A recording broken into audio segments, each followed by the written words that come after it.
I think that we should go to microphone 10.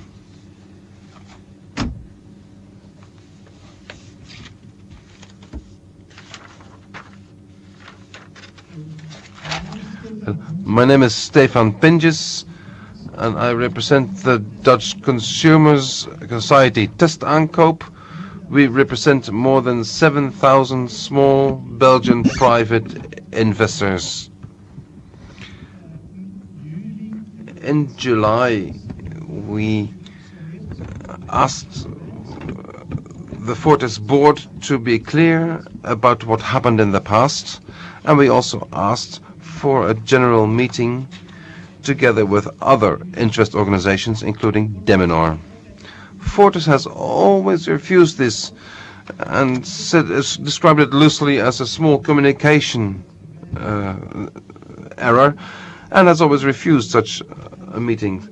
Now, after what has happened in September and October, we have a new list of 13 questions about what has happened exactly during these past weeks.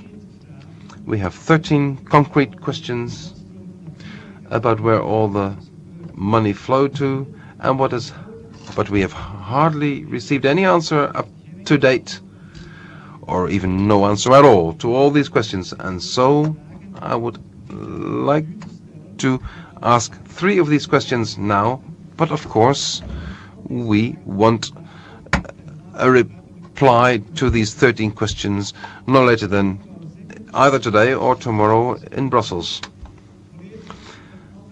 First, we fully support the alternative plan which was presented by Deminor to appoint a different board of management. And the people we represent would vote in accordance with the Deminor proposition, which included Mr. Ujeu. My first question: why did the Dutch government didn't comply with its obligation of the 28th September to invest 4 billion in Fortis Bank Netherlands? Perhaps were there certain contracts or were there negotiations that we don't know about?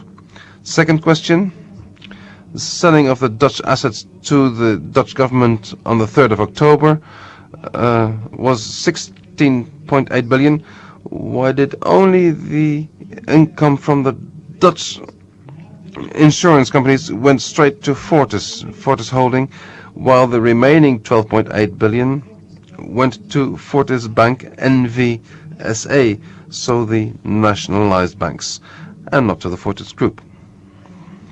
Third question: how is it possible that the Dutch assets on the 3rd of October were sold to the Dutch government for 16.8 billion, while they were valued at 22 billion euros by Morgan Stanley? As the board has communicated, why this difference?